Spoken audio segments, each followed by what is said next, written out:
Selamat sore Tribuners, Anda sedang menyaksikan live update Tribunnews Sore, edisi Senin 21 Februari 2022 bersama saya Firdanada. Sore ini akan kami sajikan informasi terkini dan menarik untuk Anda yang dilaporkan secara langsung oleh reporter kami di lapangan. Dan inilah live update selengkapnya. Kita ke berita pertama, Saudara. Minimarket Alfamart yang berada di Jalan Budi Utomo, Kecamatan Pontianak Utara, Kota Pontianak terbakar pada Minggu 20 Februari sekitar pukul 10 malam. Api sudah berhasil dipadamkan seluruhnya oleh petugas pemadam kebakaran yang berasal dari berbagai wilayah Kota Pontianak. Firman Syah, seorang pegawai Alfamart, mengatakan api pertama kali terlihat dari bangunan bengkel yang bangunannya bersebelahan dengan minimarket tersebut. Kemudian tidak lama berselang, api pun membesar lalu merembet membakar bangunan Alfamart yang terdiri dari 4 pintu tersebut.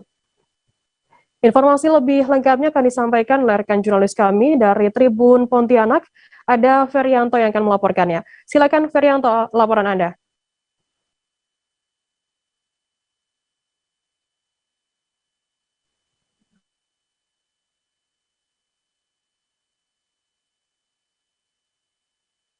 Rekan Ferry? Siap, Firda. Silakan laporan Anda.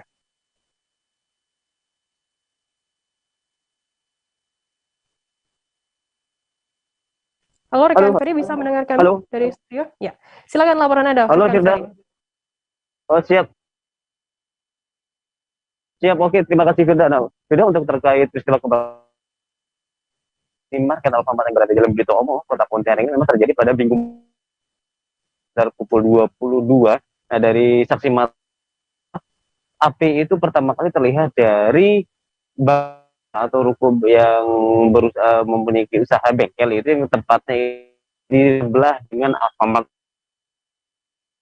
Pertama terlihat suara letupan, kemudian timbul percikan api yang kemudian ada api membesar dan membakar sehingga merembet ke bagian Alfamart ini. Nah, berselang dari timbulnya percikan api kemudian sama itu teman-teman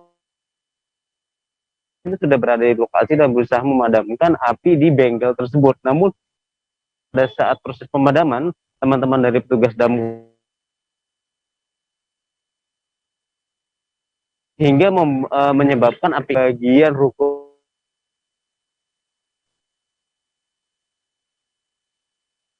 bengkel itu juga banyak berbagai bahan-bahan yang mudah terbakar. Nah, itu menyebabkan api sangat sulit dikendalikan, terlebih di lokasi ini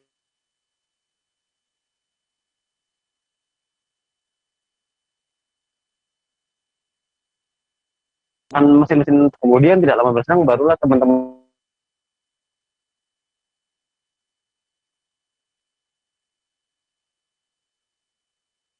mobil tangki itu datang ke lokasi. Hasil di pada mungkin 30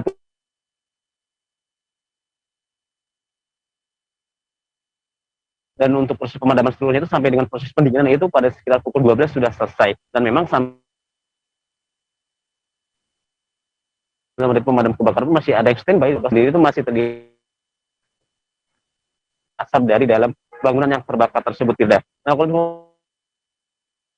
kalau dari yang terbakar ini totalnya itu satu deret bangunan itu ada 5 pintu, di mana 3 diantaranya itu dari Alfamart, kemudian satunya itu bengkel, dan kemudian 2 lain itu perlu terdampak atas peristiwa kebakaran ini. Nah, kemudian untuk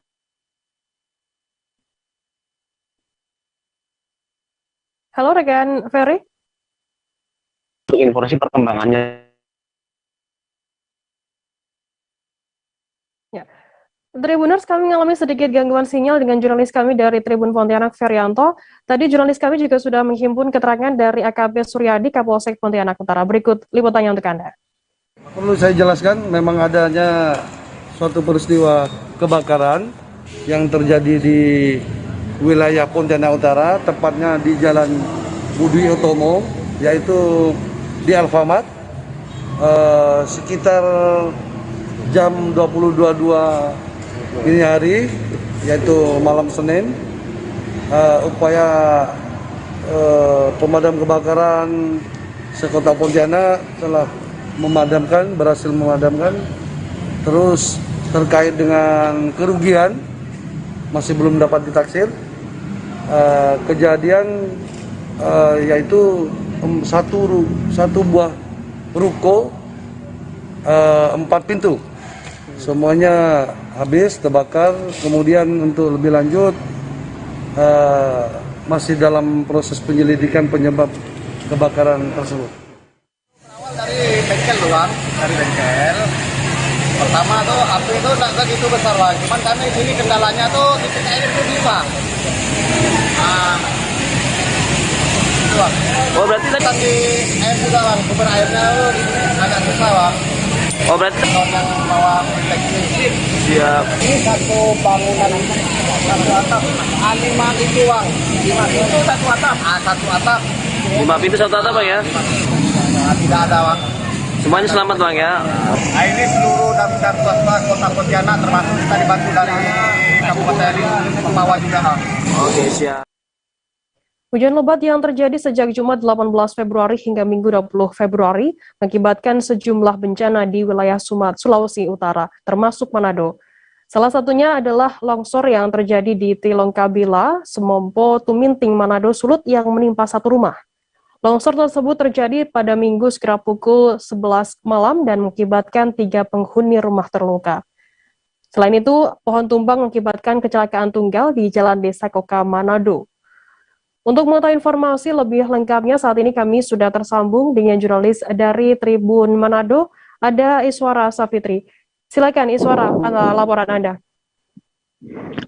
Selamat sore Firda dan Tribuners. Jadi untuk pada hari Minggu sampai hari Senin ini di Kota Manado sudah terjadi beberapa bencana yang diakibatkan curah hujan yang tinggi, yaitu salah satunya adalah pohon tumbang yang terjadi pagi pada hari Senin ini, dan pohon tumbang tersebut mengakibatkan salah seorang perempuan yang sedang mengendarai mobil di sekitar jalan Koka Manado, yaitu Teresia, mengalami luka di bagian kepala. Jadi kronologinya saat melintas terjadi hujan angin yang menyebabkan salah satu pohon kelapa di sekitar ruas jalan itu roboh dan menimpa mobil milik Teresia. Lalu karena kehilangan kendali, mobil Teresia sendiri akhirnya banting setir ke arah kiri jalan, yaitu tepatnya ke tebing, dan hingga tadi dilaporkan Teresia masih dalam keadaan tidak sadarkan diri dan menjalani perawatan intensif di Rumah Sakit Umum Pusat Kando Malalayang. Lalu untuk yang longsor sendiri di Semompo itu kejadiannya pada hari Minggu malam, tapi hingga tadi siang Tribuners dan Firda, warga masih sibuk membersihkan material-material longsor yang menimpa bangunan rumah. Jadi bangunan rumah tersebut hanya tersisa halaman depannya saja. Jadi sekitar 90% dari rumah tersebut tertimbun longsor. Lalu longsor tersebut juga menyebabkan 3 orang mengalami luka, yaitu Pak Samson Kudahati yang mengalami patah tulang jari di bagian kaki dan harus menjalani operasi. Lalu Emanuela Michelle yang sempat tertimbun cukup lama di sekitar di rumahnya dan saat ini harus menjalani scan di bagian kepala dan juga di bagian dada. Lalu Ibu Michelle sendiri mengalami luka yang harus dijahit di bagian kaki, namun untuk ibunda dari Michelle sendiri saat ini sudah pulang dari Rumah Sakit Pancaran Kasih. Jadi yang dirawat tinggal Pak Samson dan juga anaknya, yaitu Michelle. Lalu tadi keterangan dari pihak keluarga, yaitu Ibu Debbie Kudahati, menerangkan bahwa karena shock hingga saat ini Pak Samson sendiri masih belum mau berbicara kepada siapapun. Seperti itu Firda dan Tribuners. Baik, terima kasih rekan jurnalis dari Tribun Manado Iswara Safitra atas laporannya dari sana. Tadi jurnalis kami juga sudah menghimpun keterangan dari Debbie Kudahati, keluarga korban longsor. Berikut liputannya untuk Anda. Pas malam orang 3 ke siang sebelum tidur di atas bukan tidur sudah jam 11 tak kage mati lampu sudah mati lampu tak kage ponakan Owen batoki pintu kuat dia bilang papa tertindis iko bangun rumah so ancor kita lari panggil masyarakat kita panggil masyarakat kasih bangun kita balik ke siang kage Owen bilang sudah papa di mama sudah keluar kurang nona data tambung. Jadi ulang kita cari ulang masyarakat kasihan. Orang sobat datang udah bacol, cuma saya pakai yang gali-gali pakai tangan udah cari kemana. Kalau bapak sekarang persiapan mau operasi jari kaki. Oh, jari kaki ya. Kalau mama udah menjahit di kaki. Kalau bisa lagi scan kepala dan dada. Berarti semua masih di rumah sakit? Kalau mama pulang cuma dijahit di kaki. Oh gitu. Jadi sisa papa dengan Namisel. Masih shock ya ibu ya? Iya sampai sekarang papa belum bicara. Oh begitu. Kalau soal bantuan ibu apakah udah ada yang datang dari pemerintah? Belum ya? Dari pemerintah kelurahan begitu? Belum. Angin kencang yang terjadi di Buleleng, Bali pada Minggu 20 Februari.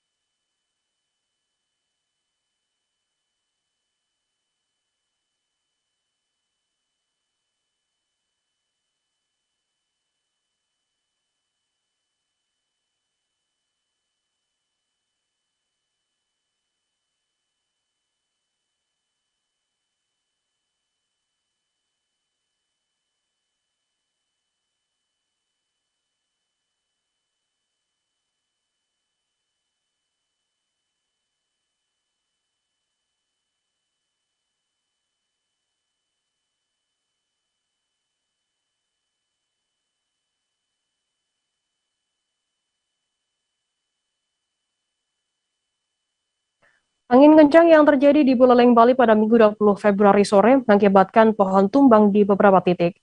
Satu di antaranya terjadi di lingkungan Banyuning Utara, Kelurahan Banyuning, Kecamatan Kabupaten Buleleng. Pohon jati setinggi kurang lebih 15 meter tumbang, lalu menimpa rumah semi permanen milik Wayan Nuargi, 64 tahun. Atap bagian kamar tidur dan kamar mandi di rumah milik Wayan tampak rusak. Babinsa Kelurahan Banyuning membantu keluarga kurang mampu ini untuk memperbaiki kerusakan tersebut.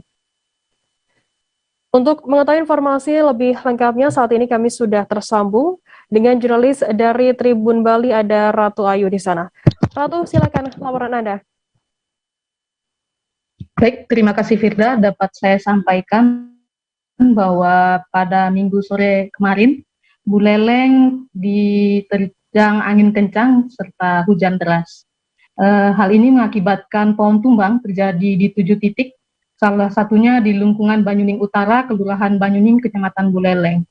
Pohon jati kurang lebih setinggi 15 meter tumbang lalu menimpa rumah semi permanen milik Wayan Nuargi.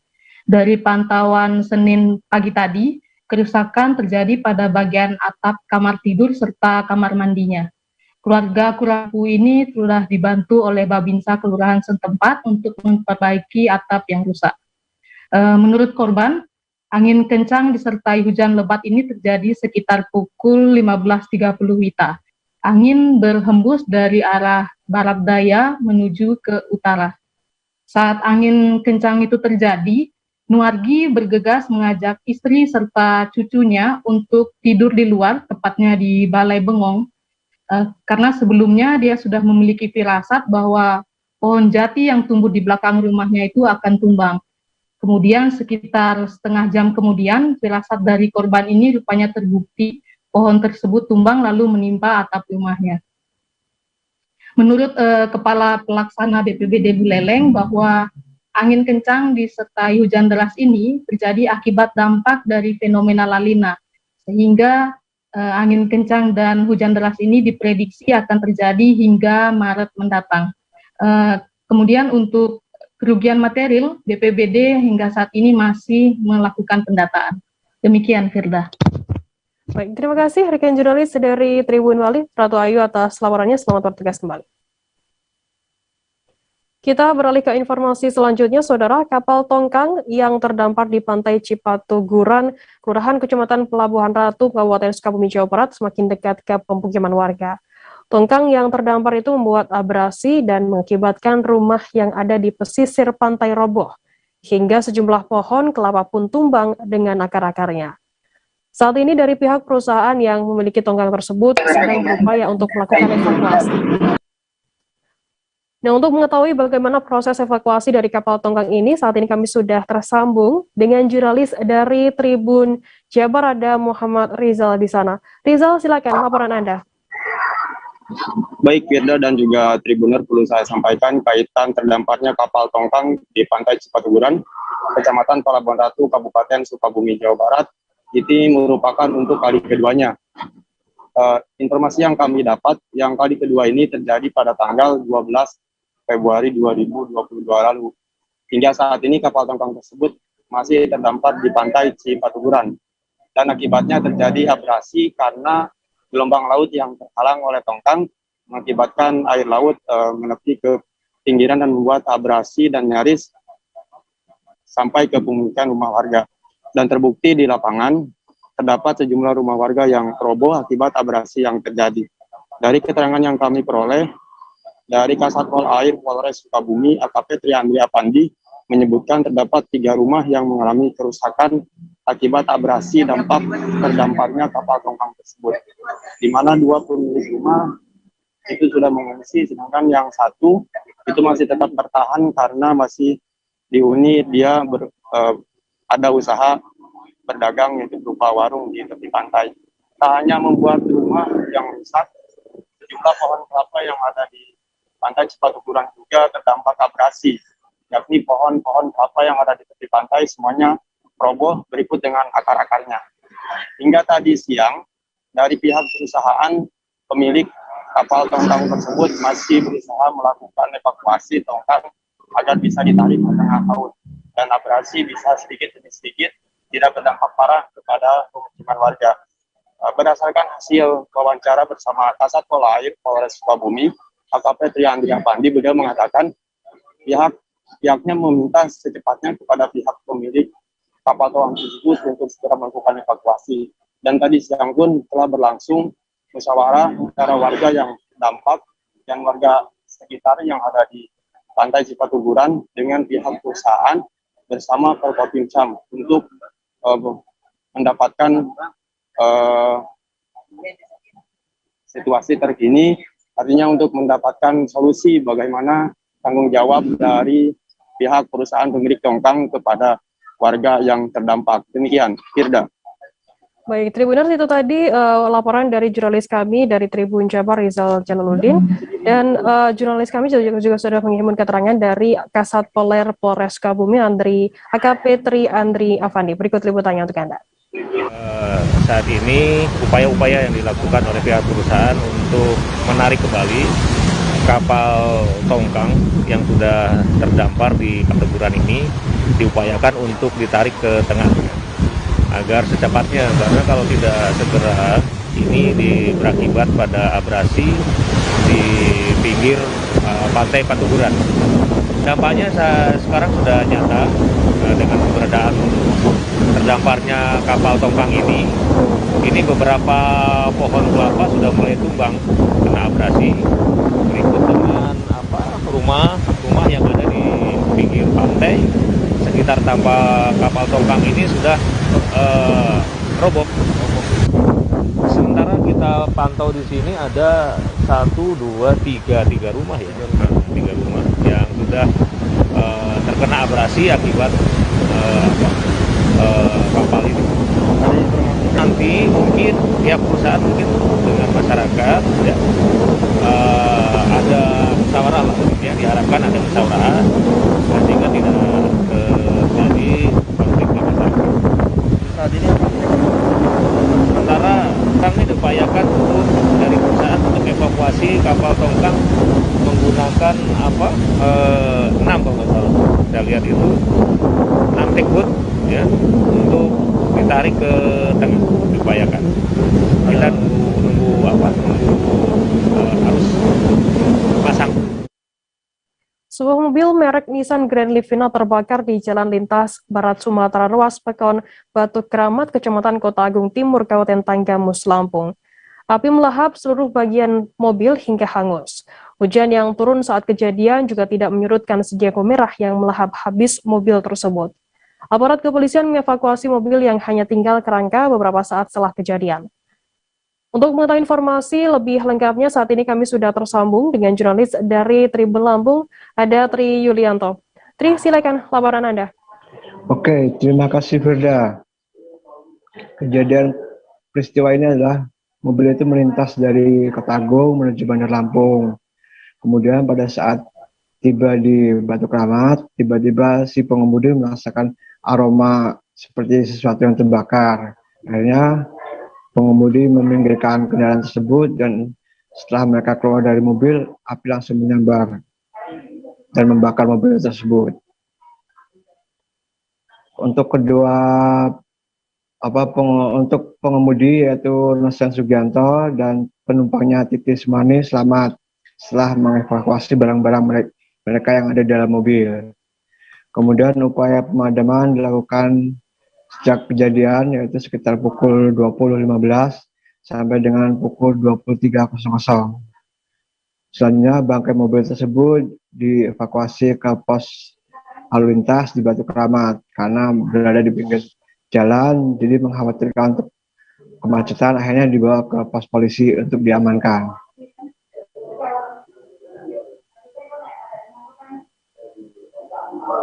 Baik, terima kasih rekan jurnalis dari Tribun Lampung, Tri Yulianto atas laporan Anda. Selamat bertugas kembali.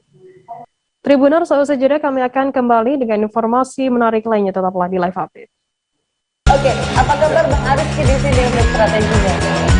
Kalau saya sendiri di Jumip 37 ini yang semalam baru mulai, saya udah pasti. Sebenarnya aku nggak ngerasain penangkapan atau penggerbegan atau apapun itu, karena gini loh, posisinya aku kriteria. Jadi kita mengenal disebut dengan stroke yang tidak berdarah dengan stroke yang berdarah. Stroke yang tidak berdarah itu biasanya ditandai dengan adanya penyumbatan. Kalau itu penyumbatan di sini mungkin pikirnya tidak ke situ kali ya, tapi kalau di Korea atau di Kamboja itu ada beberapa paper yang saya itu mas, ya dulunya tukang koran. Oh gitu ya, tukang koran. Ya, saya baca itu Pak. Tuh kan, pernah baca kan? Ya. Jadi kalau saya jadi tanggal itu udah bersyukur banget. Si anak ini dijadikan sebagai tersangka begitu. Ya, kalau ini kita bicara yang di luar kasus Situbondo ya. Dengan nama hujan shower, di mana terdapat batas jelas antara daerah hujan dan tidak hujan yang biasanya terjadi pada fase awal mature stage atau tahap berbahaya itu Kang. Jadi mulai artinya terjadinya perlembekan. Nah itu untuk penetrasi akan sulit begitu ya. Dok, saya ini menurut saya memang tidak mudah, bukan urusan tanah diambil. Kalau misalnya Amerika Serikat sekarang, Rasulullah mengatakan dalam sebuah hadis bahwa berpuasa di 6 hari Syawal itu. Oke, apa kabar Bang Arif di sini untuk strateginya? Kalau saya sendiri di Jumip 37 ini yang semalam baru mulai, saya udah pasti. Sebenarnya aku nggak ngerasain penangkapan atau penggerbegan atau apapun itu, karena gini loh, posisinya aku kriteria. Jadi kita mengenal disebut dengan stroke yang tidak berdarah dengan stroke yang berdarah. Stroke yang tidak berdarah itu biasanya ditandai dengan adanya penyumbatan. Kalau itu penyumbatan di sini mungkin pikirnya tidak ke situ kali ya, tapi kalau di Korea atau di Kamboja itu ada beberapa paper yang saya itu mas, ya dulunya tukang koran. Oh gitu ya, tukang koran. Ya, saya baca itu Pak. Tuh kan, pernah baca kan? Ya. Jadi kalau saya jadi tanggal itu udah bersyukur banget. Si anak ini dijadikan sebagai tersangka begitu. Ya, kalau ini kita bicara yang di luar kasus Situbondo ya. Dengan nama hujan shower, di mana terdapat batas jelas antara daerah hujan dan tidak hujan yang biasanya terjadi pada fase awal mature stage atau tahap berbahaya itu Kang. Jadi mulai artinya terjadinya perlembekan. Nah itu untuk penetrasi akan sulit begitu ya. Dok, saya ini menurut saya memang tidak mudah, bukan urusan tanah diambil. Kalau misalnya Amerika Serikat sekarang, Rasulullah mengatakan dalam sebuah hadis bahwa berpuasa di 6 hari Syawal itu. Oke, apa kabar Bang Arifki di sini untuk strateginya? Kalau saya sendiri di Jumit 37 ini yang semalam baru mulai, Apa yang saya dirasakan udah Kapten Hitam? Sebenarnya aku nggak ngerasa itu penangkapan atau penggerebegan atau apapun itu. Karena gini loh, posisinya aku kriteria. Jadi kita mengenal disebut dengan stroke yang tidak berdarah dengan stroke yang berdarah. Stroke yang tidak berdarah itu biasanya ditandai dengan adanya penyumbatan. Kalau itu penyumbatan di sini mungkin pikirnya tidak ke situ kali ya, tapi kalau di Korea atau di Kamboja itu ada beberapa paper yang Saya itu mas, ya dulunya tukang koran. Oh gitu ya. Tukang koran. Ya, saya baca itu Pak. Tuh kan, pernah baca kan? Ya. Jadi kalau saya jadi pangdam itu udah bersyukur banget. Si anak ini dijadikan sebagai tersangka begitu. Ya, kalau ini kita bicara yang di luar kasus Sebelum Ombol ya. Dengan nama hujan shower, di mana terdapat batas jelas antara daerah hujan dan tidak hujan yang biasanya terjadi pada fase awal mature stage atau tahap Berbahaya dewasa. itu Kang. Jadi mulai artinya terjadinya perlembekan. Nah itu untuk penetrasi akan sulit gitu ya. Dok, saya ini menurut saya memang tidak mudah, bukan urusan tanah diambil. Kalau misalnya Amerika Serikat sekarang, Rasulullah mengatakan dalam sebuah hadis bahwa berpuasa di 6 hari Syawal itu. Terima kasih Anda masih bersama kami di Live Update. Kita beralih ke informasi selanjutnya, Saudara. Pengadilan Negeri Jakarta Timur kembali menggelar sidang lanjutan perkara dugaan tindak pidana terorisme atas terdakwa Ex-Sekretaris Umum Front Pembela Islam atau FPI Munarman Senin 21 Februari. Sidang pada hari ini beragendakan mendengar keterangan saksi meringankan dari kubu terdakwa. Kuasa hukum Munarman Aziz Yanuar mengatakan setidaknya akan ada 7 saksi yang dihadirkan pada sidang kali ini. Untuk mengetahui informasi lebih lengkapnya, saat ini kami sudah tersambung dengan jurnalis dari tribunnews.com, ada Rizky Sandi Saputra yang akan melaporkannya. Silakan laporan Anda, Rizky. Ya, selamat sore Firda dan juga Tribunnews dimanapun kalian berada. Sebagai informasi bahwa pada hari ini Senin 21 Februari 2022, Pengadilan Negeri Jakarta Timur kembali menggelar sidang lanjutan perkara dugaan tindak pidana terorisme yang menjerat Ex-Sekretaris Umum atau Sekum Front Pembela Islam yakni Munarman. Adapun sidang hari ini Firda dan juga Tribunnews beragendakan pemeriksaan saksi dari kubu terdakwa Munarman atau yang biasa disebut dengan saksi meringankan atau ada charge gitu. Di mana pada kesempatan kali ini tim kuasa hukum dari Munarman menghadirkan rencananya 7 orang saksi, namun ternyata yang terkonfirmasi hadir pada hari ini ada 6 orang saksi, di mana 6 orang saksi tersebut diantaranya saksi LH, berinisial LH maksud saya, berinisial HM, berinisial A, dan juga beberapa saksi lainnya yang tidak disebutkan dalam persidangan tadi. Di mana pada persidangan hari ini tadi saksi LH yang juga merupakan kolega atau rekan Munarman yang dikenal sejak tahun 1999 silam itu menyatakan bahwa Munarman merupakan orang yang tegas, orang yang bijak begitu dalam setiap mengambil keputusan dan dirinya tidak sepakat dengan pernyataan terdakwa. Maksud saya pernyataan dari jaksa penuntut umum yang menyatakan kalau Munarman merupakan orang yang suka dengan kekerasan begitu. Dirinya menepis hal tersebut dan menyatakan kalau Munarman tidak merupakan golongan atau pribadi yang memiliki paham radikal. Dirinya menepis hal tersebut, bahkan Munarman dikenal oleh LH merupakan orang yang aktif berorganisasi. Sebagaimana diketahui, Munarman sempat bergabung dengan beberapa organisasi masyarakat atau ormas, ya, diantaranya Lembaga Bantuan Hukum, LBH, terus si LBHI, dan juga merupakan inisiator dari Komisi untuk Orang Hilang dan Korban Tindak Kekerasan atau Kontras bersama pegiat HAM yang kita kenal yakni Munir gitu. Di mana dalam kesaksiannya tadi LH menyatakan kalau seluruh pernyataan dakwaan dalam dakwaan jaksa begitu maksud saya tidak tepat diutarakan kepada Munarman begitu Firda.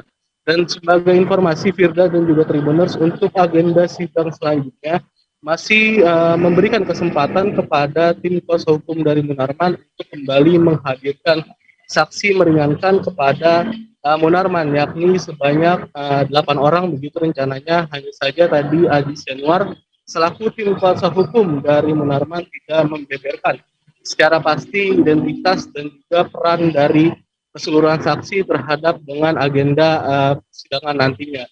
Begitu, Firda. Baik, terima kasih rekan jurnalis dari tribunnews.com, Rizky Sandisa Putra atas laporannya. Dan tadi Tribuners, Rizky juga sudah menghimpun keterangan dari kuasa hukum Munarman, Aziz Sianwar. Berikut liputannya untuk Anda. Kemarin jaksa juga mengadakan saksi yang nggak ada di semua tempat, gitu kan. Diadakan, yang saya tolak itu waktu itu kan, mereka juga mengadakan. Artinya mereka tidak konsisten. Kemarin diadakan sama mereka, giliran kita yang mengadakan, mereka menolak. Kan konsisten namanya. Tadi saya tegaskan, kenapa kemarin saya menolak, itu saya menegaskan bahwa kita melihat reaksi majelis hakim. Kalau saya bukan menolak, saya menolak bukan, kita tim kuasa hukum bukan berarti menolak sepenuhnya, karena waktu itu nanya juga kan. Nah gitu, jadi saya menolak waktu itu untuk mengambil posisi dan menegaskan supaya ini bisa diingat. Dan ini benar kan kita ajukan yang memang tidak di lokasi gitu. Kemudian tadi insya Allah yang berikutnya lagi-lagi menguatkan ini, kemudian insya Allah juga ada yang memang ada di lokasi sana. Ya tadi kita sebenarnya bukan fokus ke sana. Ya kita memang fokusnya adalah bagaimana Pak Munarman itu menempuh jalur, ya bukan menyerbu itu kantor berita, tapi kita ke Dewan Pers, gitu loh. Konstitusi padahal dirugikan sedemikian rupa loh, seperti itu kan. Ya, artinya memang itu juga membuktikan ya bahwa memang dia kita kadang unfair trial itu muncul bukan dari pengadilan. Ratusan warga korban Binomo berencana menggelar aksi unjuk rasa di Mabes Polri Jakarta pada Senin 21 Februari hari ini. Korban dugaan penipuan investasi binary option menggelar aksi lantaran salah satu terlapor afiliator Binomo, Indra Kents, batal diperiksa karena ke luar negeri. Seharusnya Indra diperiksa pada Jumat 18 Februari kemarin, namun yang bersangkutan masih berada di Turki untuk berobat. Untuk mengetahui informasi lebih lengkapnya mengenai bagaimana jalannya demonstrasi oleh ratusan warga ini, saat ini kami sudah tersambung dengan jurnalis dari tribunnews.com, ada Iqman Ibrahim di sana. Silakan laporan Anda, Iqman. Ya, memang benar tadi puluhan korban dugaan kasus penipuan trading binary option melalui platform Binomo menggelar aksi demonstrasi di depan Mabes Polri, Jalan Raden Patah 1, Jakarta Selatan. Puluhan korban Binomo tersebut membawa atribut aksi unjuk rasa yang meminta Kapolri Jenderal Listio Sigit Prabowo untuk turun tangan memberikan atensi terkait kasus tersebut. Dalam orasinya memang tadi para korban mengaku dirugikan oleh platform Binomo tersebut. Bahkan banyak korban-korban yang mengalami depresi hingga ingin bunuh diri karena merugi hingga miliaran rupiah. Tak hanya itu, tadi dalam orasinya mereka juga menuntut agar Indra Kents yang menjadi salah satu afiliator Binomo untuk ditangkap. Pasalnya, mangkirnya Indra Kents dalam pemeriksaan dengan alasan keluar negeri dinilai janggal. Tak hanya itu, mereka juga menuntut kerugian yang dialami korban dikembalikan. Dia juga meminta Indra Kents dan para afiliator Binomo lainnya dijerat dengan dugaan tindak pidana pencucian uang. Namun memang tadi korban Binomo juga mengapresiasi maksud saya terkait upaya Polri meningkatkan status perkara dari penyelidikan menjadi penyidikan. Namun mereka juga meminta agar penyidik segera menetapkan Indra Kents seperti itu sebagai tersangka. Memang juga tadi saya sempat mengonfirmasi kepada Direktur Tindak Pidana Ekonomi Khusus Barreskrim Polri, Brigjen Wisnu Hermawan. Dia menyatakan bahwa tidak masalah terkait adanya demonstrasi tersebut. Namun begitu, Wisnu menyampaikan penyidik tidak boleh diintervensi dalam proses penyidikan dari pihak terlapor maupun pelapor.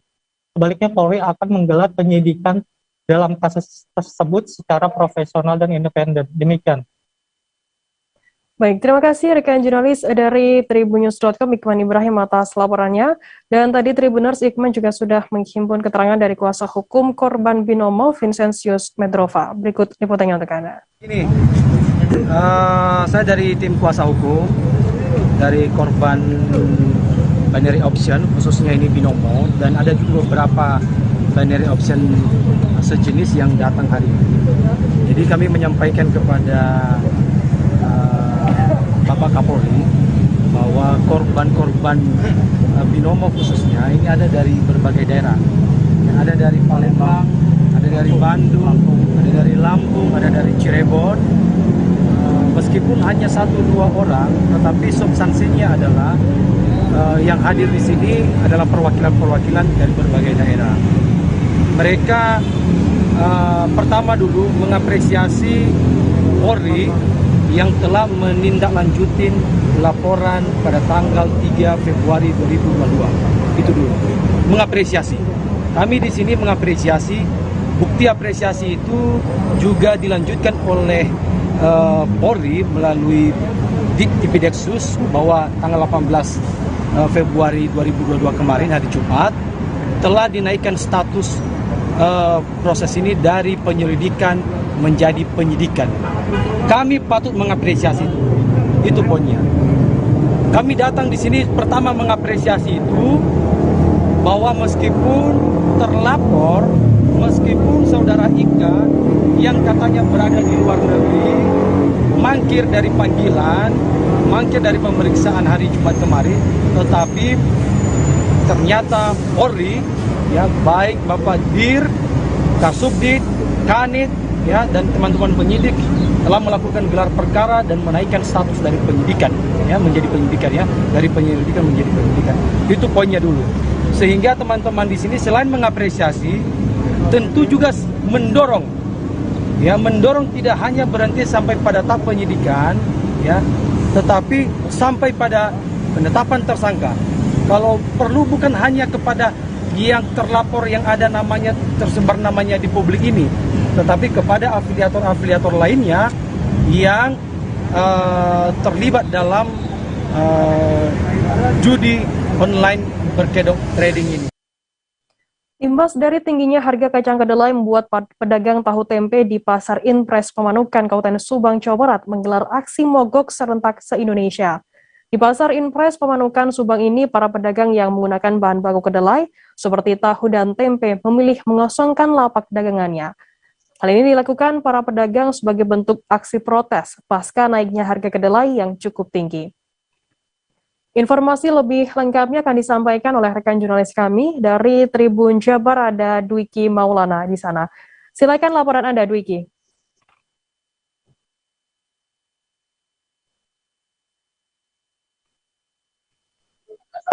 Baik Firda dan rekan Tribuners yang berada dimanapun, dapat saya sampaikan bahwa sejumlah pedagang tahu tempe yang berada di Pasar Impres, Kecamatan Pamanukan, Kabupaten Subang, Jawa Barat menggelar aksi mogok tidak berjualan terlebih dahulu. Hal ini diimbaskan karena harga kacang kedelai yang saat ini di Kabupaten Subang sendiri sudah mengalami kelonjakan. Untuk harga saat ini harga kacang kedelai mencapai 12.000 per kilogramnya. Sementara untuk harga normal sendiri, harga kacang kedelai di Kabupaten Subang hanya Rp10.000. Baik Firda dan juga Tribuners, juga dapat saya sampaikan aksi mogok dagang dari tahu tempe yang berbahan dasar kacang kedelai ini tidak ditentukan waktu sampai kapan. Hanya saja mereka mengikuti arahan dan mengikuti yang lain. Tentu saja mereka juga berharap agar harga kacang kedelai kembali normal dan mereka pun kembali berjualan seperti normal kembali. Dapat saya sampaikan juga Firda dan Tribuners, imbas dari mahalnya kacang kedelai ini dirasakan juga oleh para pedagang makanan yang berada di Kabupaten Subang. Salah satunya yang berada di Kecamatan Subang yang tidak menjual bahan makanan seperti tahu, tempe goreng yang biasa disantap oleh masyarakat. Imbas itu juga selain di Pasar Pamanukan Subang, sejumlah pasar yang berada di Kota Subang seperti Pasar Pujasera pun tidak menjual bahan yang berbaku kacang kedelai seperti tahu dan tempe. Baik Firda, cukup. Ya, baik, terima kasih rekan jurnalis dari Tribun Jabar, Dwiki Maulana atas laporannya. Dan tadi Tribuners, Dwiki juga sudah menghimpun keterangan dari pedagang tempe bernama Iroh dan juga pedagang tahu bernama Atta di Pasar Pamanukan. Berikut liputannya untuk Anda. Maksudnya Harga kacangnya? Nah. Jualan sedikit ya, buat kebutuhan aja bisa kemarin pembelinya agak kurang karena jarang yang jualan aksi kurang tahu lihat situasi yang lain. Kenapa? Kacangnya mahal 12.000. Enggak pada libur Aksi ya pengennya kacangnya murah, semua bisa jualan gitu biar pada dagang, jangan mahal-mahal. Pembuat tahu dan tempe di Kota Masohi, Maluku Tengah mengurangi ukuran tahu sebagai imbas tingginya harga bahan baku kacang kedelai. Pembuat tahu dan tempe bernama Sufina mengaku harga kacang kedelai kini dijual Rp620.000 per 50 kilogramnya. Harga ini naik dari sebelumnya Rp420.000 per 50 kilogram. Dengan kenaikan tersebut, pembuat tahu tempe tak lantas menaikkan harga jual. Produsen hanya mengurangi ukuran tahu dan tempe per potong dari biasanya. Informasi lebih lengkapnya akan disampaikan oleh rekan jurnalis kami dari Tribun Ambon. Ada Lukman Mukadar yang akan melaporkannya langsung dari Ambon. Silakan Lukman. Ya, Firda dan juga Tribuners, terima kasih. Tribuners, untuk saat ini harga kacang kedelai di Kota Masohi, Maluku Tengah juga mengalami kenaikan harga sebagaimana seperti daerah-daerah lain pada umumnya. Dari hasil wawancara kami dengan pengrajin tahu tempe di Kota Masohi sendiri, mereka mengaku bahwa harga kacang kedelai mengalami kenaikan cukup signifikan, yakni sekitar Rp200.000 ya. Dan sebelumnya kacang kedelai ini dipasok dari Ambon dengan harga Rp420.000, namun saat ini naik menjadi Rp120.000, artinya ada kenaikan sekitar Rp200.000 gitu. Dan dapat kami tambahkan juga, Firda, bahwa kenaikan harga bahan baku tahu tempe ini tidak lantas membuat harga tahu ataupun tempe menjadi naik, namun distributor atau pengrajin tahu mengurangi ukuran tahu maupun ukuran tempe yang biasanya dari ukuran biasanya yang biasanya tebal dikurangi menjadi agak sedikit tipis dan kecil begitu, Tribuners. Dan juga kenaikan harga ini pun ataupun kurangnya ukuran tahu tempe ini tidak lantas membuat peminat ataupun para pembeli di Kota Masohi sendiri mengeluh. Mereka pun memahami kondisi yang ada dengan tidak ada keluhan apapun dari masyarakat ataupun pembeli. Begitu, Firda. Baik, terima kasih rekan jurnalis dari Tribun Ambon, Lukman Mukadar, atas laporannya. Selamat bertugas kembali. Dan tadi Tribuners, Lukman juga sudah mengirim keterangan dari pengrajin tahu dan tempe bernama Sufina. Berikut liputannya untuk Anda. Aku ngambilnya dari Ambon ke sini ke Masohi, cuma harganya mahal sekali. Jadi maksudnya kalau supaya atas itu begitu kan biasa sekarang 400. Sekarang naik 620. Oh, 620. Mahal sekali itu kalau mahal sekali, jadi katanya penjualan makin besar gitu. Oke. Harga tahu tetap 1.000, 1.2, cuma dikasih kecil saja. Saya tebal dikasih kecil. Kalau kasih tebal itu orang sini jual mahal, nggak mau.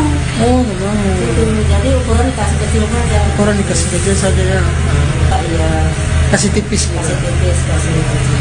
Oke. Cuman harga tetap saja.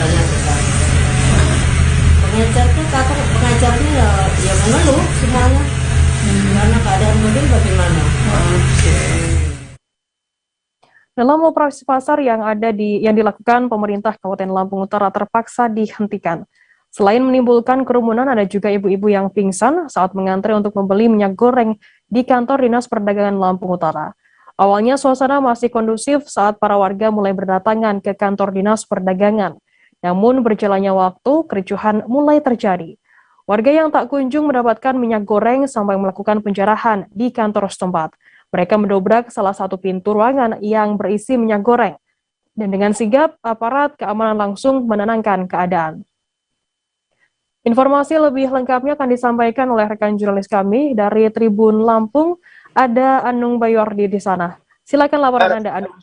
Ya, rekan Firda, bisa dijelaskan saat ini atau hari ini digelar operasi pasar oleh Dinas Perdagangan bekerjasama dengan dua perusahaan, yaitu Bulog dan satu perusahaan swasta lainnya, di mana operasi pasar dilakukan di 3 lokasi, Pasar Sentral, Pasar Pagi Kota Bumi, dan Dinas Perdagangan. Di kedua pasar terpaksa dihentikan karena menimbulkan kerumunan. Hal ini juga berdasarkan rekomendasi oleh tim Satgas COVID-19 Kabupaten Lampung Utara. Sedangkan di operasi pasar di Dinas Perdagangan sempat mengalami kericuhan yang terjadi penjarahan oleh warga, di mana warga menjarah barang bukti minyak yang tersimpan dalam satu ruangan di kantor Dinas Perdagangan Kabupaten Lampung Utara. Awalnya mereka sangat kondusif untuk mengikuti operasi pasar, tetapi begitu ada reaksi warga yang mencak-mencak ataupun ribut karena tidak kebagian, barulah kondisi tidak kondusif. Mereka sempat melakukan sidak di beberapa ruangan kantor setempat. Begitu akan pulang, mereka kembali melihat salah satu ruangan ternyata berisi minyak. Seorang ibu-ibu langsung membuka pintu dengan paksa, diikuti dengan ibu-ibu lainnya.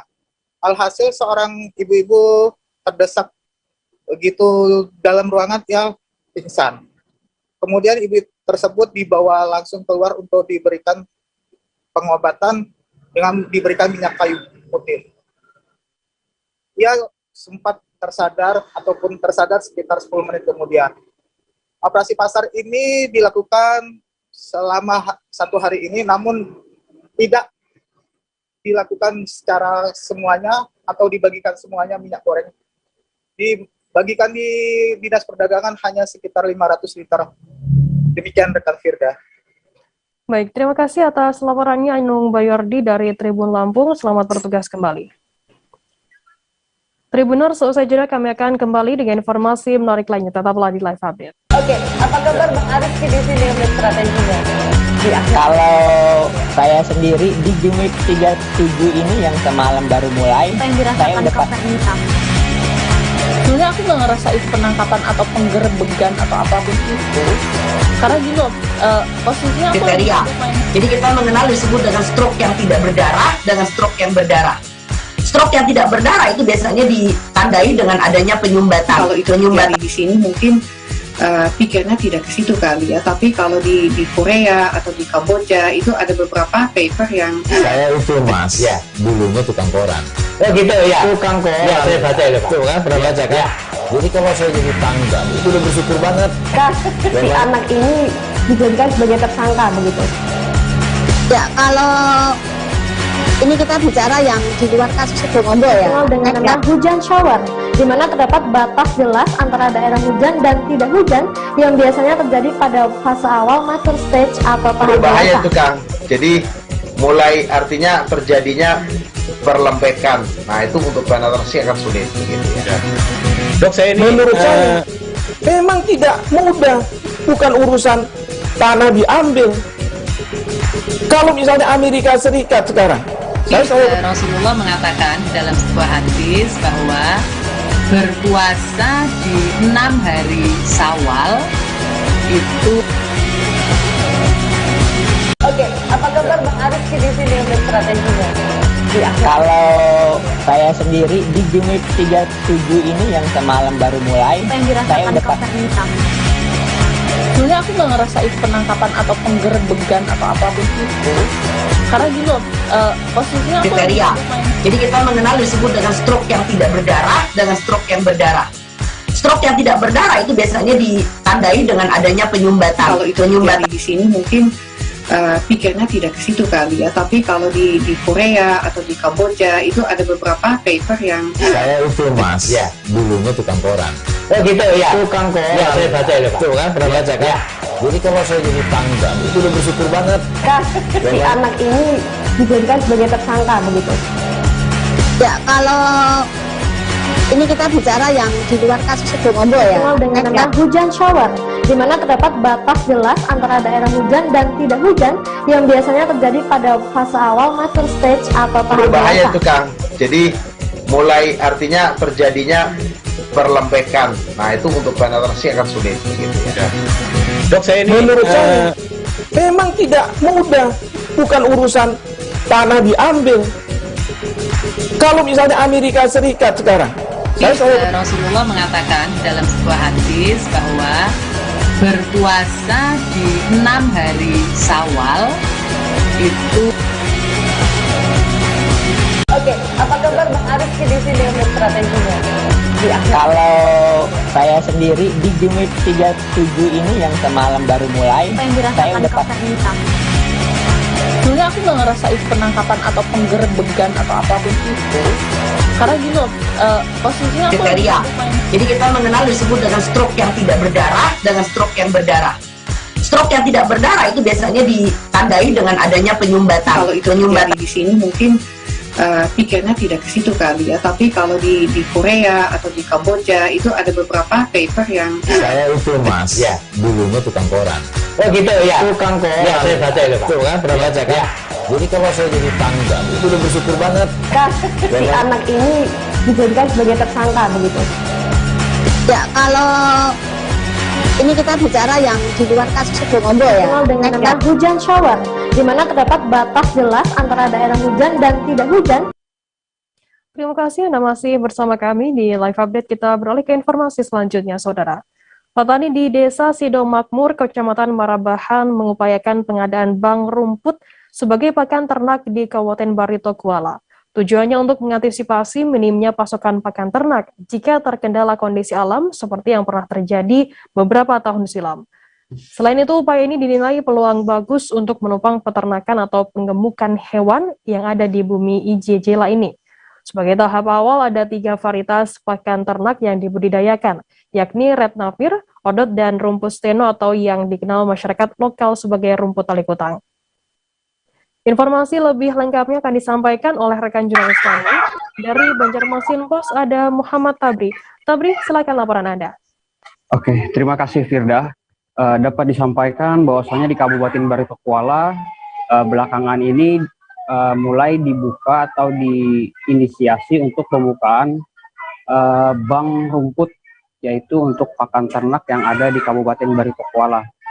Bank rumput ini sendiri diawali dengan penanaman setidaknya 3 varietas bibit yang bisa dikatakan unggul untuk pakan ternak yang memiliki nutrisi yang bagus atau tinggi, sehingga mempercepat tumbuh kembang hewan ternak yang ada. Inisiasi ini sendiri berawal dari pengalaman para peternak. Beberapa tahun lalu Kabupaten Barito Kuala sering ditimpa kemarau panjang, kemudian juga ada karhutlah, sehingga untuk pasokan pakanan ternak itu agak berkurang.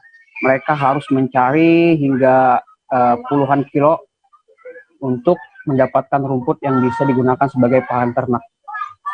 Nah, mengantisipasi hal itu, mereka membuka peluang untuk membuka bank rumput, sehingga para peternak bisa sedikit teratasi ketika minimnya pasokan dari pakan ternak yang mereka perlukan. Kemudian untuk tahap awal ini di Desa Sidomakmur, Kecamatan Marabahan, Kabupaten Barito Kuala, setidaknya ada 0,5 hektar luasan lahan yang ditanami dengan 3 varietas, yaitu Odot, kemudian Red Nafir, dan juga steno atau untuk masyarakat lokal mengenalnya dengan rumput tali kutang. Seperti itu bisa disampaikan, Firda. Baik, terima kasih rekan jurnalis dari Banjarmasin Pos, Muhammad Tabri atas laporannya. Selamat bertugas kembali, dan tadi Tribuners, Tabri juga sudah menghimpun keterangan dari pembudidaya pakan ternak di Kabupaten Barito Kuala bernama Kunto Adi. Berikut liputannya untuk Anda. Jadi di sini yang sudah kita kembangkan ada 3 jenis varietas, Mas ya. Yang ini yang salah satunya ini rumput Red Napier. Ini baru kita coba kemarin, pesan bibitnya mulai dari Jawa, karena di sini kemarin terutama di desa kami belum ada yang mengembangkan sama sekali ya. Jadi kita coba karena kandungan serat kasarnya juga tinggi. Kemudian yang kedua ini yang sudah kita coba berikan langsung kepada ternak, kita uji coba apakah suka, ternyata sangat suka sekali, yaitu rumput odot. Ya, kalau di Jawa mungkin sudah mayoritas mengembangkan rumput odot ini. Cuman kalau di wilayah Desa Sidomakmur masih sangat minim, sangat terbatas. Jadi di sini kami ingin mengembangkan agar kedepannya nanti dalam proses mencari pakan ternak lebih mudah. Apalagi sekarang kan di desa kami ini mayoritas lahan yang digunakan sudah banyak menjadi perkebunan, Mas. Jadi untuk pakan ternak itu susah dicari.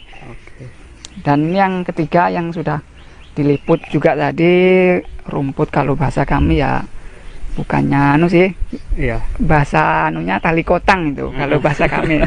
Itu masih bahasa daerah, cuman yang untuk bahasa nasionalnya kami belum tahu nasionalnya. Jadi sementara ini yang sudah ada di lahan kami 3 varietas. Yang pertama red napier, kemudian rumput odot, dan yang ketiga ini rumput tali kotang tadi. Kami juga ingin membuat bank pakan sebagai percontohan juga untuk mempermudah petani yang memiliki ternak agar memudahkan dalam mencari pakan ternak. Balai Pelestarian Cagar Budaya atau BPCB Jawa Timur memastikan ekskavasi situs Sri Gading, Lawang, Kabupaten Malang tak berhenti begitu saja. Para arkeolog masih memiliki misi untuk mengungkap misteri di balik bangunan candi yang diduga peninggalan kerajaan Mataram kuno tersebut. Tim dijadwalkan kembali melakukan ekskavasi di situs Sri Gading pada Senin 21 Februari hari ini. Nah, untuk mengetahui informasi lebih lengkapnya mengenai ekskavasi di situs Sri Gading, saat ini kami sudah tersambung dengan jurnalis dari Surya Malang. Ada Erwin Wicaksono di sana. Silakan laporan Anda, Erwin. Ya, baik, terima kasih, Firda. Ya, kami mendapatkan informasi bahwa Balai Pelestarian Cagar Budaya Jawa Timur atau BPCB memutuskan untuk kembali melakukan ekskavasi setelah ekskavasi tersebut dihentikan pada beberapa waktu lalu. Alasan utama BPCB untuk melanjutkan kembali penggalian atau ekskavasi di situs Sri Gading karena ingin mengungkap beberapa petunjuk-petunjuk yang awalnya memang menguatkan dugaan bahwasanya candi ini merupakan peninggalan dari kerajaan Mataram kuno. Dan para arkeolog juga ingin menghubungkan bahwa fragmen-fragmen ataupun temuan-temuan bersejarah di situs tersebut ada kaitannya dengan peninggalan Empu Sindok pada masanya, begitu. Sehingga BPJB akan kembali melanjutkan ekskavasi hingga 6 hari ke depan. Terus kemudian kami juga mendapatkan informasi bahwa untuk ekskavasi ini akan murni didanai oleh pihak ketiga, yakni Yayasan Kaloka, yang akan mendanai sepenuhnya proses-proses ekskavasi di situs Sri Gading ini. Dan juga nantinya situs Sri Gading ini mungkin akan digali secara mendalam untuk mengetahui bentuk asli dari candi yang merupakan peninggalan kerajaan Mataram tersebut. Dan para arkeolog juga ingin mencari adanya sebuah bentuk tangga yang ada di bagian candi tersebut yang sampai saat ini belum tampak. Dan memang tim saat ini masih melakukan penggalian atau ekskavasi, dan kami akan mengupdate selanjutnya untuk mendapatkan informasi terbaru. Begitu, Firda. Ya, baik. Terima kasih rekan jurnalis dari Surya Malang, Erwin Wicaksono, atas laporannya mengenai update terkini mengenai situs Sri Gading di Malang. Tribuners, jurnalis kami tadi juga sudah menghimpun keterangan dari arkeolog BPCB Jawa Timur, Wicaksono Dwi Nugroho. Berikut liputannya untuk Anda. Oke. Jadi ini kegiatan ekskavasi di Sri Gading ini kan didanai atau disponsori oleh Yayasan Kaloka ya. Ya, jadi pihak ketiga yang membantu pemerintah untuk masalah pendanaan ekskavasi. Nah, kemarin di tahap pertama kita sudah berhasil menemukan sebuah candi, ya, yang kita berhasil menampakkan sudut barat laut dan barat daya dari candi itu, sehingga kita bisa menginterpretasi bahwa bentuknya itu 8 meter kali 8 meter. Yang baru kita buka berarti kan sisi barat, kurang sisi timur.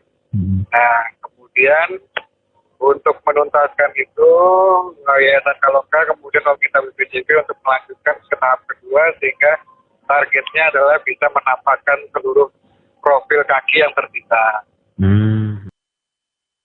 Tari Balogo yang dibawakan 6 penari cilik menjadi pembuka pelaksanaan hari kedua Festival Budaya Dayak Mayan Warukin. Dengan percaya diri, 6 bocah perempuan tampil di hadapan pengunjung yang sudah datang di area Balai Adat Dayak Warukin di Desa Warukin, Kecamatan Tanta, Kabupaten Tabalong. Keenam penari yang masih duduk di bangku sekolah dasar ini terlihat kompak membawakan gerak tari yang menceritakan tentang permainan tradisional Balogo. Mereka selain mengenakan pakaian bernuansa khas Dayak dalam pembawakan tariannya juga membawa perlengkapan yang biasa digunakan dalam permainan Balogo. Untuk mengetahui informasi bagaimana suasana saat adanya tradisi ini, saat ini kami sudah tersambung dengan jurnalis dari Banjarmasin Post, Doni Usman. Silakan laporan Anda. Baik rekan Firda dan Tribuners, dapat saya laporkan kemarin selama 2 hari, Sabtu tanggal 19 Februari 2022 dan Minggu 20 Februari 2022 telah diselenggarakan Festival Budaya Dayak Maanyan yang dipusatkan di Balai Adat di Desa Warukin, Kecamatan Tanta, Kabupaten Tabalong, Provinsi Kalimantan Selatan. Nah, dalam festival ini sesuai dengan nama kegiatannya menampilkan berbagai macam budaya yang ada di Dayak Maanyan di Desa Warukin, Kecamatan Tanta. Pada hari pertama di hari Sabtu, kegiatan dimulai siang hari yang ditandai dengan prosesi pembukaan dilakukan oleh Wakil Bupati Tabalong Haji Mawardi dan diisi dengan berbagai macam tampilan kesenian dan budaya. Serta di hari kedua, pada siang harinya diisi dengan tampilan tarian dari anak-anak yang berjumlah 6 orang.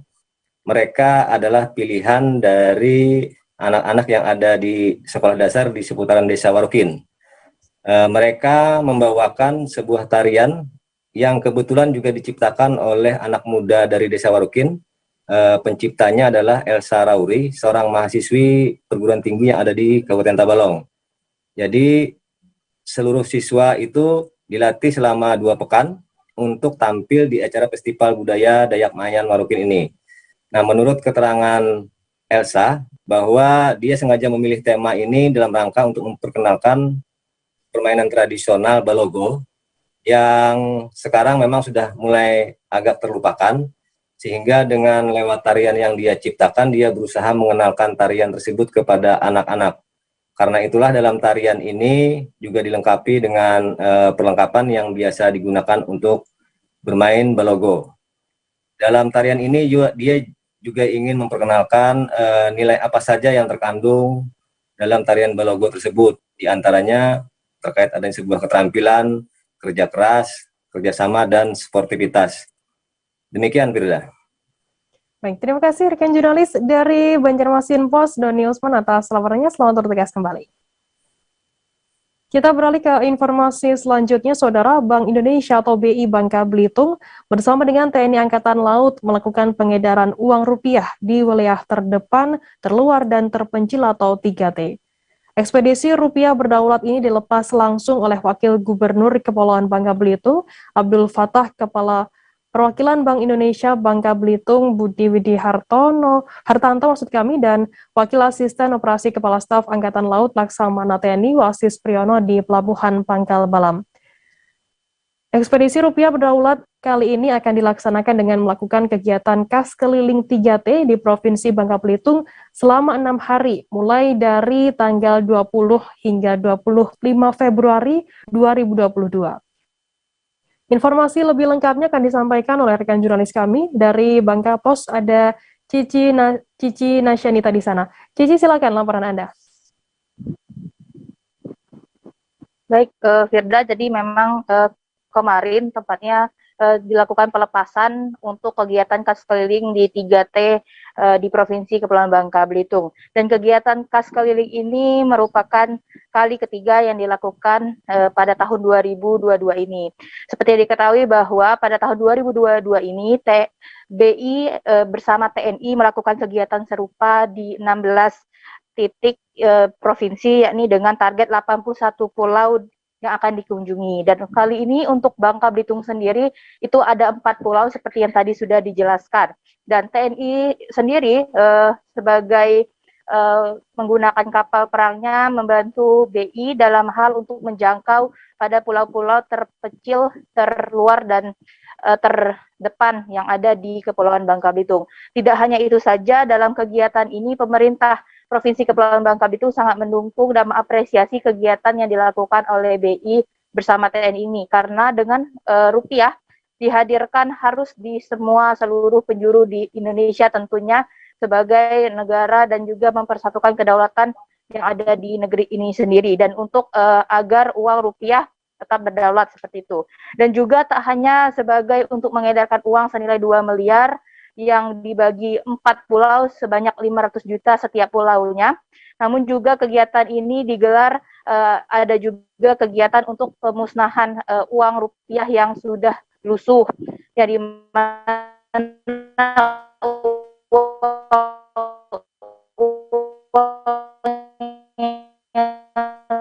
lusuh ini akan ditarik oleh bank. Dan kemudian dalam kegiatan ini juga bangga dan paham rupiah serta penyampaian program sosial Bank Indonesia PSBI yang bekerja sama dengan pemerintah daerah setempat dan dengan ada penyaluran bantuan seperti di sektor pendidikan, kesehatan, lingkungan sosial, budaya dan ekonomi pada masyarakat setempat. Seperti itu, Firda. Baik, terima kasih rekan jurnalis dari Bangka Pos, Cici Nasyanita atas laporannya. Dan tadi Tribuners, Cici juga sudah menghimpun keterangan dari Abdul Fattah, Wakil Gubernur Bangka Belitung, dan juga Kepala Perwakilan Bank Indonesia Bangka Belitung, Budi Widi Hartanto. Berikut liputannya untuk Anda. Adalah merupakan suatu rencana besar dari pemerintah nasional, yaitu bagaimana membangun agar rupiah itu hadir di negerinya sendiri dan berdaulat. Inilah pada hari ini adalah di wilayah Bangka dan Pulau Belitung kita gelontorkan pelepasan daripada kas keliling Bank Indonesia di Provinsi Kepulauan Bangka Belitung. Kita tahu dua daerah jangkauannya pada hari ini pelepasan ini, yaitu Buku Limau dan Mindanao. Terus kemudian yang di Pulau Bangkanya sendiri ada di Pulau Nangka Besar dan Pongo. Hari ini adalah kita gerakkan, kita harus jaga kedaulatan kita, baik teritorial maupun mata keuangan kita, harus jaga kedaulatannya. Rupiah harus hadir di negeri sendiri, tidak terkalahkan dengan mata uang lainnya yang bukan dari Indonesia. Yang berdaulat yang dilakukan 2022 ini merupakan tindak lanjut dari amanah undang-undang mata uang ya, yang dikaitkan dengan tugas dan fungsi Bank Indonesia, itu dari mulai perencanaan, pencetakan, kemudian juga pengeluaran, kemudian pengedaran, hingga sampai pemusnahan. Nah, salah satu tadi tugas di dalam pengedaran uang rupiah, nah, kami bersinergi dengan TNI AL dalam rangka menjangkau daerah 3T di seluruh Indonesia. Nah, kami melakukan pengedaran uang rupiah sampai atau kas keliling ke wilayah di 3T atau terpencil, keluar dan terdepan.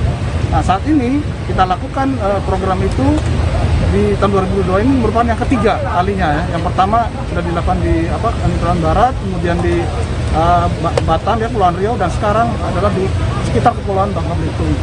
Jadi seperti tadi yang sudah disampaikan Pak Wagub bahwa kita lakukan pengedaran uang ini di 4 pulau terpencil, terdepan dan terluar yang ada di wilayah Kepulauan Bangka Belitung.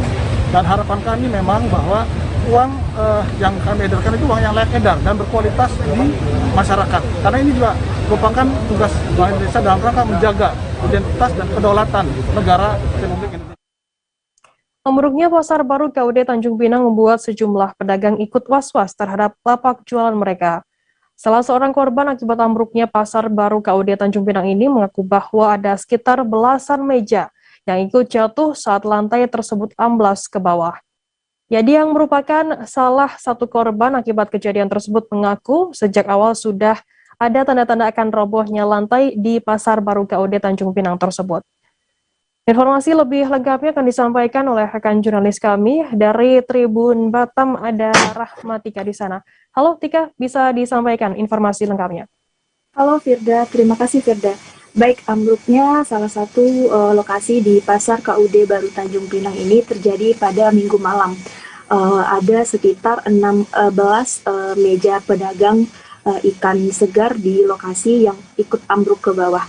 Nah, dari informasi terhimpun dari korban sendiri, ambruknya lantai pasar baru KUD Tanjung Pinang ini terjadi pada pukul 8:30 Minggu malam kemarin.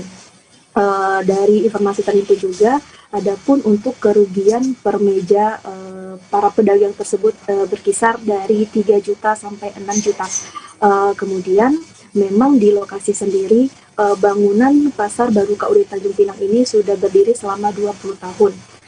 Di lokasi sendiri keadaannya juga cukup parah, banyak sekali di sekitar lantai itu retak-retak. Jadi beberapa pengunjung dan pedagang di lokasi sendiri mengaku sangat khawatir dan was-was jika melewati atau berlalu lalang di sekitar pasar KUD baru Tanjung Pinang ini.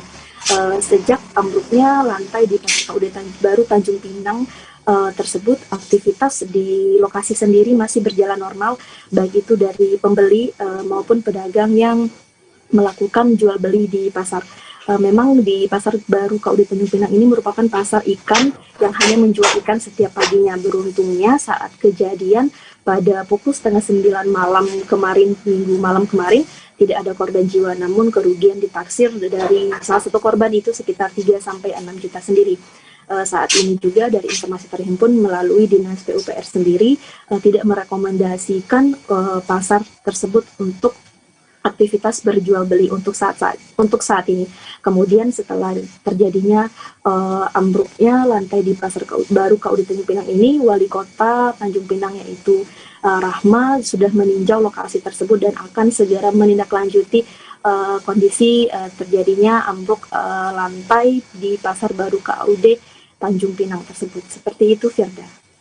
Baik, terima kasih rekan jurnalis dari Tribun Batam, Rahmatika atas laporan Anda, selamat bertugas kembali. Kita beralih ke informasi selanjutnya, Saudara. Akibat curah hujan yang tinggi, Sungai Sedalir, Kecamatan Lumbis Hulu, Kabupaten Nunukan kembali meluap pada Sabtu 19 Februari sekitar pukul 12:30 waktu Indonesia Tengah.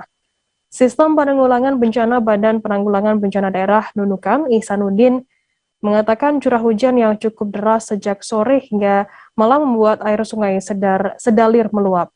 Alhasil, sebanyak 110 bangunan rumah yang ada di 10 desa terendam banjir. Tak hanya itu, fasilitas umum yang ikut terendam banjir, yakni ada mes sekolah 8 unit, puskesmas pembantu 1 unit, dan bangunan gereja 1 unit. Informasi lebih lengkapnya untuk update terkini bagaimana kondisi di sana pasca banjir ini. Saat ini kami sudah tersambung dengan jurnalis dari Tribun Kaltara, ada Febrianus Felis. Silakan Felis, laporan Anda. Baik Firda dan Tribuners, dapat saya laporkan akibat curah hujan yang tinggi, Sungai Sedalir, Kecamatan Lumbis Hulu kembali meluap Sabtu pada tanggal 19 Februari lalu sekira pukul 12:30 waktu Indonesia Tengah. Sistem Penanggulangan Bencana Badan Penanggulangan Bencana Daerah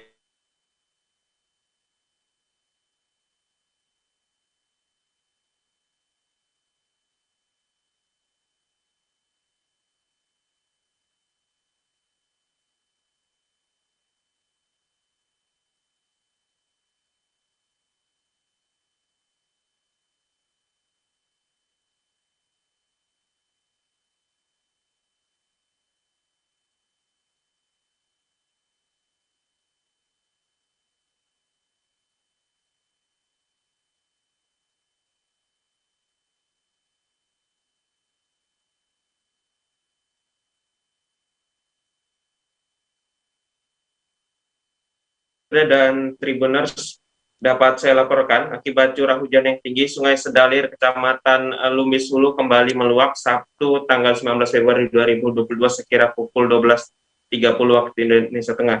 Sistem Penanggulangan Bencana Badan Penanggulangan Bencana Daerah Nunukan, Ihsanuddin, mengatakan Sungai Sedalir meluap akibat curah hujan yang cukup deras 2 hari belakangan ini, sehingga sebanyak 110 bangunan rumah yang ada di 10 desa terendam banjir, dan juga fasilitas umumnya ikut terendam banjir. Ada mes sekolah 8 unit, puskesmas pembantu 1 unit, dan bangunan gereja 1 unit. Rumah wisata Desa Tuntu Libing hanyut juga, dermaga Desa Mamasin juga ikut hanyut, 1 unit perangkat WiFi Desa Sibalu, Desa Mamasin, dan Puskesmas Pembantu terendam banjir. Sejauh ini memang tidak ada korban jiwa, namun sementara ada 113 kepala keluarga dan 292 jiwa ikut terdampak. Sebagai langkah awal, tim relawan bencana melakukan evakuasi warga ke daerah yang lebih tinggi, tepatnya di area gereja GKII Desa Taulumbis. Selain itu juga sebagian warga mengungsi ke pos Satgas Pamtas. Selain itu warga di lokasi banjir sempat mengeluhkan lantaran tidak punya stok makanan karena banyak barang makanan dan obat-obatan ikut terendam banjir. Mengingat saat itu banjir terjadi tengah malam sehingga warga tidak lagi berpikir untuk menyelamatkan barang apapun. Tak hanya Sungai Sedalir, debit air sungai di Desa Mansalong, Lumis, Pansiangan juga perlahan naik. Informasi terakhir yang dihimpun dari BPBD Nunukan, Sungai Desa Mansalong sempat naik dan ketinggian air memuncak hingga 9,15 meter dari batas normal air 7 meter. Jadi ada ketinggian sekitar 2,15 meter dari batas normal. Menurut Ihsan, ada belasan bangunan rumah dan fasilitas umum termasuk Paskes yang hanyut dan 4 desa juga mengalami longsor. Namun informasi terakhir debit air di Desa Mansalong itu sudah turun 1 meter, kini ketinggian air mencapai 8 meter dari dasar sungai. PLT Kepala BPBD Nunukan Muhammad Amin mengatakan aktivitas masyarakat di 2 kecamatan itu baik di Lumbis Hulu dan juga Lumbis Pansiangan kembali berjalan normal. Namun yang dikhawatirkan saat ini, debit air sungai Sembakung bakal naik karena muaranya ada di sana. Dan saat ini diinformasikan warga bersama dengan pihak kecamatan mulai membersihkan endapan lumpur dan kotoran lainnya akibat banjir di beberapa titik yang sudah tidak tergenang air. Dan informasinya juga pihak BPBD melalui Camat Lumbis Hulu sudah menyalurkan bantuan logistik, namun bantuan logistik saat ini hanya untuk Lumbis Hulu, mengingat saat ini Amin masih mengkomunikasikan lebih dulu pasokan logistik yang ada di Lumbis Pasiangan apakah masih tersedia atau tidak. Untuk informasinya bahwa BPBD mengimbau kepada masyarakat di 2 kecamatan, utamanya yang tinggal di bantaran sungai, agar tetap waspada dengan potensi banjir susulan. Selain itu juga dia meminta kepada masyarakat untuk tidak lagi membangun rumah di pinggir sungai. Demikian informasi yang sementara yang dapat saya sampaikan, laporkan saya dari Kabupaten Nunukan, Kalimantan Utara. Felix kembali ke Firda di studio. Baik, terima kasih rekan jurnalis dari Tribun Kaltara, Febrianus Felis atas laporannya. Selamat bertugas kembali. Tribuners, informasi tadi sekaligus menutup perjumpaan kita dalam live update hari ini. Jangan lupa saksikan terus live update di seluruh kanal YouTube dan Facebook Tribun Network. Saya Firda Ananda mewakili kru bertugas, pamit undur diri. Terima kasih dan sampai jumpa. Jangan lupa like, subscribe, dan share ya.